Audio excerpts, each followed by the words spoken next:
더 나은 내일을 준비하는 시간 KBS 1라디오 김성환의 시사야. 국민의힘과 정의당이 중대재해기업처벌법 처리에 공감을 형성하면서 법안이 7년 만에 국회 문턱을 넘을 수 있을지 관심이 쏠리고 있습니다. 이런 가운데 강론에 있어 이견을 보였던 민주당에서도 관련 입법 움직임이 가시화되고 있는데요. 오늘 인터뷰 시간에는 중대재해기업처벌법 대표 발의를 하실 예정인 민주당 박주민 의원 연결해서 자세한 이야기 나눠보겠습니다. 의원님 안녕하십니까? 네, 안녕하십니까? 네, 우선 중대재해기업처벌법 어떤 법안인지 법안 내용을 좀 설명해 주시면 어떨까요? 예, 사망자가 발생한다든지 하는 그런 중대재해가 산업 현장 또는 다중이용 시설에서 발생했을 경우에요. 그 현장을 책임지는 사업주나 경영 책임자 그리고 관련 인허가를 했었던 공무원 등에 대해서 이제 처벌하고요. 특히 기업들에 대해서도 무거운 벌금을 물림으로써 산업 안전 이런 부분에 대해서 상당히 좀 강화된 시스템을 갖추도록 하는 법안이다. 이렇게 설명드릴 수 있을 것 같습니다. 산업재해가 반복해서 같은 사업장에서 계속 발생하는 이런 문제들을 일단 좀 막아야 되겠다. 이런 절박감이 좀 담겨 있다고도 볼 수 있겠는데요. 네, 맞습니다. 민주당은 네. 당초 이 법에 좀 긍정적인 입장이었다는 것으로 알고 있는데 어느 순간부터 산업안전법 개정으로 좀 입장이 후퇴했어요. 근데 지금 국민의힘과 정의당이 연대 의사를 밝히니까 다시 또 지금 적극적으로 법안 처리 문제에 이제 나서고 있는 상황인데 이제 민주당 입장이 정확하게 어떤 겁니까? 아시다시피 이제 산업안전보건법 개정으로 충분하다라는 당내 입장이 있긴 있습니다. 그러나 중대재해기업처벌법 관련된 논의도 지속적으로 있어 왔고요. 저 같은 경우에는 이제 당내에 설치되어 있는 노동존중 실천 추진단 산하의 산업안전 TF 팀장으로서 중대재해기업처벌법을 2달 넘게 준비를 해왔던 상황이었습니다. 네. 그래서 이 흐름 역시 당내 주요한 흐름이고요. 이제 이후에 당의 입장은 좀 정해지겠지만 중대재해기업처벌법 관련된 흐름도 계속 있었고요. 아까 말씀드렸던 것처럼. 네. 그리고 갑자기 준비하거나 부랴부랴 준비하거나 그런 건 아니다라는 말씀을 드리겠습니다. 네. 그럼 중대재해기업처벌법 제정에는 당론으로 찬성할 가능성이 높다 이렇게 이해하면 되는 건가요? 이후에 이제 당에서 논의를 할 거고요. 특히 이번 주 금요일 날 최고위에서 당의 입장을 최종적으로 결정하는 것으로 그렇게 되어 있습니다. 오늘 이낙연 대표가 당론 채택에 대해서 그건 그렇게 어려운 문제가 아닐 것이다 이런 긍정적인 입장을 밝혔는데 이낙연 대표하고 김태년 원내대표와 이런 부분에 대한 어떤 구체적인 협의나 대화를 나누신 적이 있으십니까? 이낙연 대표님께는 그 노동존중 실천 추진단 발족식 때 법안이 성안 완료됐다라는 것을 보고드린 바가 있고요. 그다음에 그날 오후에 제가 김태년 원내대표를 따로 또 만나서 법안 이 추진된 경과와 성안이 완료됐다는 것을 이야기한 바 있습니다. 예. 근데 이낙연 대표의 의견을 듣거나 하시지는 않았고요. 예, 그 부분은 아까 말씀드렸던 대로 최종적으로는 금요일 날 있을 최고위에서 입장이 정리될 거기 때문에요. 예. 네, 알겠습니다. 그럼 최고위 회의 결과는 좀 나중에 지켜보기로 하고요. 네. 조금 더 세부적으로 들어가서 큰 틀에서는 정의당이 발의하신 법안 내용이 정의당과는 큰 차이는 없는 것 같은데 처벌 수위에서 좀 차이가 있습니다. 50인 미만 사업장에 대해서는 법 적용을 4년간 유예하는 방안이 지금 담겨 있는데요. 정의당은 곧바로 적용하는 내용이 담겨 있고요. 이런 이제 유예 조항을 넣은 이유는 어떤 걸까요? 아무래도 이제 50인 미만의 사업장의 경우에는 굉장히 영세하죠. 그러다 보니까 이제 안전 의무를 준수하게 관리하는 사람이라든지 보건 의무를 준수하게 하는 사람을 당장 두기 어렵다라는 현장의 요구가 있었습니다. 그래서 그런 안전 조치라든지 보건 관련된 조치가 취해지는 시간을 좀 두고 4년 후부터 적용을 하자라고 저희들이 정한 거고요. 이렇게 정하니까 이제 많은 분들이 그러면 많은 부분에서 좀 빠지는 것 아니냐, 산업재해가 발생하는 현장이라고 네. 얘기하시는데, 50인 미만 사업장의 경우에 대부분이 이제 큰 기업으로부터 하청을 받아서 사업을 영위하는 그런 사업장들입니다. 네. 그런데 저희 법안에는 이미 이제 원청에 안전 의무나 보건 의무 관련된 책임을 지우는 규정이 있기 때문에 네. 이 원청 차원에서 그런 어떤 안전 의무 같은 것들을 지킴으로써 산업재해 발생이라든지 이런 부분들이 차단되는 효과를 누릴 수 있습니다. 그 4년 유예 기간에도요. 그래서 그런 부분을 좀 참고해 주셨으면 좋겠습니다. 근데 방금 전에 말씀하신 게 정의당의 이제 주장을 좀 반영해서 말씀을 해주셨는데 네. 최근 5년 동안 산업재해 나타나는 걸 보면 50인 미만 사업장에서 80%가 지금 발생하고 있다. 그러니까 네. 적용유예를 해서는 안 된다. 정의당에서는 이렇게 주장을 하고 있는데요. 그러면은 원청을 어떤 방식으로 어떤 상황에서 처벌을 하도록 법안에 돼 있습니까? 네, 원청이 이제 어떤 시설이나 이런 것들을 빌려주지 않습니까? 또는 장비 같은 거. 예. 그런 과정에서 이제 안전 의무를 위반하거나 그러면은 원청이 그 산업재해 관련된 중대재해 관련된 책임을 지게 되도록 규정이 되어 있습니다. 그래서 그것을 통해서 원하청 관계에서 이제 원청이 주도적 역할을 좀 더 하게 함으로써 산업재해를 좀 방지하는 그런 효과를 낳도록 되어 있습니다. 그리고 아까 말씀드렸던 대로 네. 4년 후부터는 50인 미만 사업장에도 적용이 되기 때문에 저희들이 뭐 50인 미만 사업장을 배제했거나 그렇지는 않습니다. 네. 일종의 좀 오해에서 비롯된 것이다. 또 실질적 효과에서는 큰 차이는 없다. 이런 말씀이신데요. 근데 그 재계에서는 상당히 좀 부담스러워하는 것 같아요. 그러니까 네. 산업안전보건법이 개정안이 시행된 지 1년도 지금 채 되지 않은 상황에서 또다시 처벌 수위를 높이게 되면 이건 과잉인법 아니냐. 기업 활동이 위축된다. 이런 목소리를 내고 있는데요.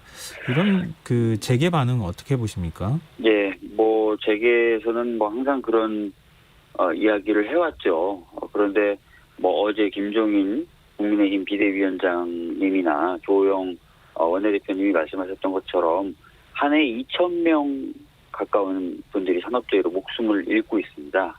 이런 상황을 개선하지 않고서는 우리 사회가 좀 더 안전한 사회로 나아갈 수가 없고요. 또 여러 가지 어떤 이런 안전 시설을 갖추면서 또 안전 관련된 시스템을 갖추면서도 뭔가 산업을 발전시킬 수 있는 그런 노력들을 이제는 해야 될 시기이기 때문에요. 네.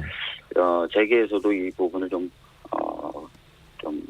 크게 좀 받아들여줬으면 좋겠다라는 말씀 드리겠습니다. 근데 지금 뭐 재계에서 열심히 로비를 하고 있다 이런 얘기도 들리던데 혹시 그런 움직임은 없습니까? 글쎄요, 뭐 법안을 준비하는 과정이나 또는 발의하겠다고 오늘 발표한 이후에 뭐 저한테 연락이 오거나 하는 건 전혀 없는데요. 네. 다른 의원들을 통해서 얘기를 전해 듣거나 그런 것도 없으시고요. 뭐 그런 거 없습니다. 예. 네, 알겠습니다. 근데 이렇게 지금 되면 민주당, 국민의힘, 정의당까지 지금 동의를 한 거잖아요, 법안 처리에. 그러면은 법안 처리 속도가 좀 붙을 수 있을까요? 연내 처리 가능하겠습니까? 실제로 큰 틀에서 이제 새 정당이 입장을 비슷하게 이제 밝혔기 때문에 이전과는 다른 여건이 전 조성됐다고 봅니다. 그래서 법안 논의라든지 이런 것들이 속도가 붙을 거라고 생각하고요. 네. 다만 지금 국민의힘에서는 이제 산업재해를 막기 위한 여러 가지 노력을 해야 된다라는 원론적 입장만 밝힌 상태이기 때문에 구체적인 법안심에서 어떤 입장을 낼지는 좀 지켜볼 필요는 있을 것 같습니다. 근데 악마는 디테일에 숨어 있다 이런 말도 있는데요. 큰 틀 안에서 법안에 찬성한다 하더라도 사실 세부적인 내용, 처벌 수위라든가 또 원청까지 처벌하는 문제라든가 재계는 이제 그런 부분에 있어서 반대하고 있으니까요. 그런 세부적인 내용에 있어서 서로 간의 의견이 안 맞을 가능성도 충분히 있지 않을까요? 네, 사실 그래서 이제 20대 국회 때 산안법 개정을 할 때 사실 원래 얘기됐던 것보다 좀 많이 약화된 법안으로 통과되지 않았습니까? 네. 이번에는 그런 일이 없도록 좀 더 많은 노력을 기울이려고 하고 있고요. 그래서 저희가 법안을 낼 때도 단순히 저희 당 차원에서 법안을 만든 것이 아니라 민주노총, 한국노총 그리고 시민단체들과 함께 작업을 했습니다. 그래서 그 어느 때보다도 좀 많은 단위들이 합의안 아니기 때문에 좀 더 힘이 있을 것이다 이렇게 보고 있습니다. 근데 지금 말씀하시는 가운데 전 좀 놀랐던 부분이 민주노총이 참여를 했다고 말씀하셨는데요. 지금 노동 문제와 관련해서 정부하고 민주노총하고 좀 각을 많이 세웠던 측면이 있잖아요. 근데 이 부분에 대해서 민주노총 의견이 충분히 반영이 됐다고 보시는 겁니까? 이번에 이제 논의 과정에서 한국 노총을 주로 저희 이제 대화 상대로 삼았지만, 네. 민주노총과도 대화를 나눴고요. 그래서 예. 민주노총 입장에서 완전히 흔쾌히 받아들이지는 못할 수는 있어도 적어도 민주노총도 찬성할 수 있는 안으로 안을 만들었습니다. 그러다 보니까 저희들이 준비하는데 시간이 많이 걸렸던 거거든요. 네. 그래서 혹자가 말하는 대로 그 뭔가 급작스럽게 막 부랴부랴 작업한 게 아니라 네, 그런 네. 논의 과정을 충분히 거치느라고 한 2개월 정도의 시간을 보낼 수밖에 없었다는 말씀드리겠습니다. 네. 근데 뭐 국민의힘 쪽에서 반대한다 하더라도 또 뭐 서로 간에 이견이 있다 하더라도 민주당 단독으로 법안 처리는 가능한 거 아니겠습니까? 무엇보다도 민주당의 의지가 중요할 텐데요. 네. 연내 처리 하실 생각인 건가요? 저희는 사실은 그 주요한 개혁 법안은 이번 정기국회 내에 처리해야 된다는 원칙을 가지고 있거든요. 네. 그래서 저희들은 무게를 실을 생각이고요. 아까도 말씀드렸던 대로 그렇게 되게 하기 위해서 민주노총이라든지 한국노총이라든지 또는 여러 시민단체들과도 같이 논의를 해왔던 것입니다. 네, 알겠습니다. 연내 처리 의지가 있다는 걸로 제가 받아들여도 되겠죠, 의원님? 네네. 네. 뭐 지금 이제 인터뷰를 저희가 하는 김에 선거 얘기도 좀 짧게 나눠야겠습니다. 지난번 저희하고 인터뷰했을 때 그때 혹시 서울시장 출마 생각이 있으신지 제가 여쭤봤던 걸로 기억하거든요. 확실하게 답변을 안 하셨어요. 다시 한번 여쭤보겠습니다. 서울시장 후보군으로 지금 꼽히고 계시는데 출마 의사가 있으세요? 전에 다른 언론과의 인터뷰에서도 말씀드렸던 것처럼 최근에 이제 주변에서 많은 분들이 그 이야기를 하고 계세요. 그래서 사실 이제 그 고민은 하고 있고 그렇지만 결심을 했다거나 그렇지는 않습니다. 예. 출마 의사가 있으시긴 한데 최종적으로 마음의 결정을 내린 것은 아니다.